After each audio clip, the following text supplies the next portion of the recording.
बिस्मिल्लाहिर्रहमानिर्रहीम। अस्सलामुअलैकुम। आप देख रहे हैं यूट्यूब चैनल आम सी बातें। तहरीक लब्बैक के लिए अच्छी खबर। कराची से तहरीक लब्बैक का पूरा पैनल कामयाब, जबकि दूसरी जानब इमरान रियाज खान साहब अपनी ट्वीट डिलीट करने पर मजबूर हो गए। इस वीडियो में हम इसी के मुतालिक बात करेंगे। नाज़रीन कराम, कल जो कराची में बलदियाती इंतखाबात हुए हैं और अब तक जो उनके नताइज सामने आए हैं, उसके मुताबिक पीपल्स पार्टी पहले नंबर पर है, जबकि जमात इस्लामी दूसरे पर।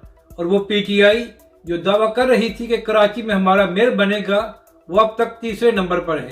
तो नाज़रीन कराम, जमात इस्लामी की कामयाबी देखकर कुछ पीटीआई के लोग सोशल मीडिया पर उनकी ट्रोलिंग कर रहे हैं और इसके लिए सिराजुल हक साहब और बिलावल भुट्टो की एक तस्वीर को शेयर किया जा रहा है, जिस पर सिराजुल हक साहब का बयान लिखा हुआ है कि हम पीपल्स पार्टी के साथ मिलकर करप्शन का खात्मा करेंगे। तो नाज़रीन कराम, इमरान रियाज खान साहब, जिनको पीटीआई वाले सबसे बड़ा सहाफ़ी कहते हैं, उन्होंने भी इस तस्वीर को शेयर किया हुआ था। तो जब लोगों ने कमेंट करके बताया ये तस्वीर 1 साल पुरानी है, आपने इसको इस वक्त क्यों शेयर किया है, तो फिर इमरान रियाज ने अपनी ट्वीट को डिलीट कर दिया।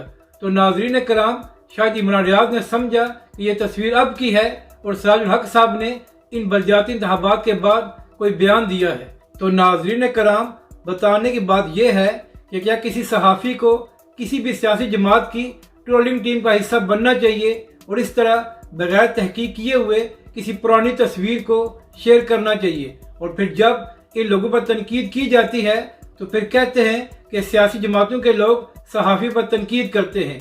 जब सहाफ़ी बिला वजह और बगैर तहकीक किए किसी बात को शेयर करेंगे तो उसके बाद उन पर तनकीद की जाएगी। जबकि दूसरी जानब नाज़रीन कराम, तहरीक लब्बैक पाकिस्तान और उसके कारकुनों के लिए एक अच्छी खबर सामने आई है और कराची सदर से तहरीक लब्बैक पाकिस्तान का पूरा पैनल 2100 वोट लेकर कामयाब हो गया है।